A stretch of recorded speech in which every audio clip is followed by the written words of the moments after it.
और सीधी तस्वीरें आपको दिखाते हैं। हिमाचल के सीएम ने अब अपनी हार स्वीकार की है। हिमाचल नतीजों पर जयराम ठाकुर क्या कह रहे हैं, सुनिए। आशीर्वाद से जो विकास के लिए सहयोग मिला है, जो हिमाचल प्रदेश के लिए उनका प्यार मिला है, उसके लिए हम हिमाचल प्रदेश देवभूमि के सब लोग उनके जीवन भर एहसानमंद रहेंगे। वो ऋण हम चुकता नहीं कर सकते हैं। हर क्षेत्र में विकास हुआ है और स्वाभाविक रूप से उस विकास का श्रेय आदरणीय प्रधानमंत्री नरेंद्र भाई मोदी जी को जाता है। चुनाव की कैंपेन में भी उनने बहुत बेहतर ढंग से कैंपेन को आगे बढ़ाने के लिए हम सबका मार्गदर्शन भी किया, हम सबको सहयोग भी दिया। मैं आदरणीय राष्ट्रीय अध्यक्ष जगत प्रकाश नड्डा जी का भी आभार व्यक्त करता हूं कि उनके मार्गदर्शन में हमने हिमाचल प्रदेश में कैंपेन को आगे बढ़ाया और उनका भी बहुत बड़ा सहयोग रहा। भाई अमित शाह जी का और केंद्रीय नेतृत्व जो भी हिमाचल प्रदेश में इस चुनाव के दौरान प्रचार करने के लिए आए, उन सबका हृदय से आभार व्यक्त करता हूं। अब नई सरकार बनेगी, मेरी ओर से उनको बहुत बहुत शुभकामनाएं और उम्मीद करता हूं जो वादे उनने किए हैं उन वादों को वो पूरा करेंगे और हिमाचल प्रदेश आगे बढ़े, हिमाचल प्रदेश में विकास की गति तेज हो, हमारा अंतिम लक्ष्य यही है।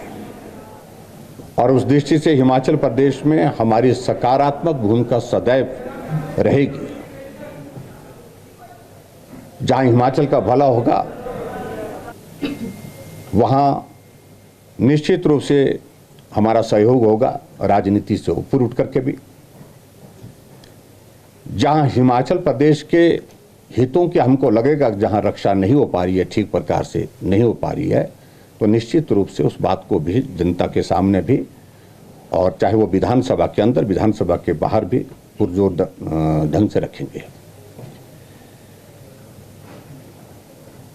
इस चुनाव में सबसे बड़ी महत्वपूर्ण एक चीज आप लोगों ने देखी कि बहुत सारी सीटें बहुत कम अंतर से आ रही हैं, 100 वोट से कम भी और 100-200 वोट के बीच में भी, 500 वोट के बीच में भी।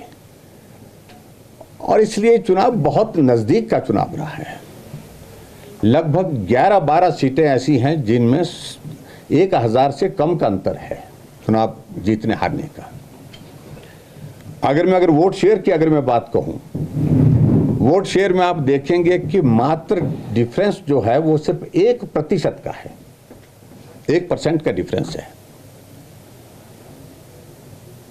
लेकिन फिर भी उसके बावजूद सीटों के आंकड़े में कांग्रेस हमसे आगे निकल गई। और इसलिए मैं सिर्फ इतना ही कहना चाहता हूं, जो जनमत आया है उसका अभिनंदन, उसका स्वागत और उसका सम्मान करता हूं। और आने वाले समय में हिमाचल प्रदेश की हित की लड़ाई के लिए सदैव हम हर जगह मौजूद रहेंगे, यही मैं कहना चाहता हूं। और आप मीडिया के सब साथियों का भी मैं आभार व्यक्त करता हूं।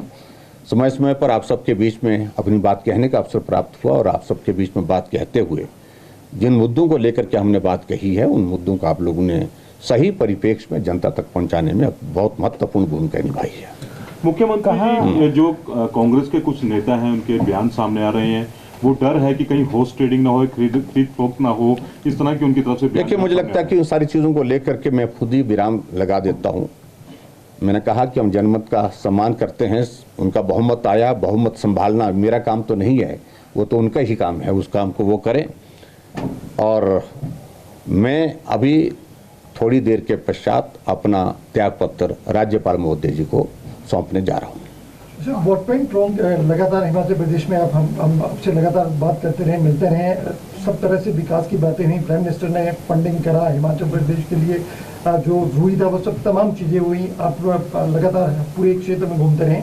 ऐसा क्या हुआ कि ये मार्जिन, ये जो आपकी लड़ाई थी वो उसमें पीछे रह गए? क्या आपको लगता है? मैंने कहा कि देखिए, अगर वोट शेयर में देखेंगे 1%, देखिए बहुत कम अंतर से, बहुत कम अंतर से जी सारी चीज़ें जो है वो चुनाव को प्रभावित कर गई हैं। और इस सारी चीज़ के लिए हम विश्लेषण करेंगे, हम बैठेंगे, चर्चा करेंगे और चर्चा करने के बाद फिर आने वाले समय में हम बेहतर कैसे कर सकते हैं। देखिए, भारतीय जनता पार्टी आज देश की नहीं दुनिया की सबसे बड़ी पार्टी है, इसलिए हमारा केंद्रीय नेतृत्व भी इस पर विश्लेषण करेगा, चर्चा करेगा और उसके साथ साथ में हम सब लोग भी इस पर चर्चा करेंगे। दिल्ली में पार्टी ने बहुत बढ़िया परफॉर्म किया। 10 में से लगभग 9 सीटें अभी जो देख रहे हैं जीत रही हैं भाजपा।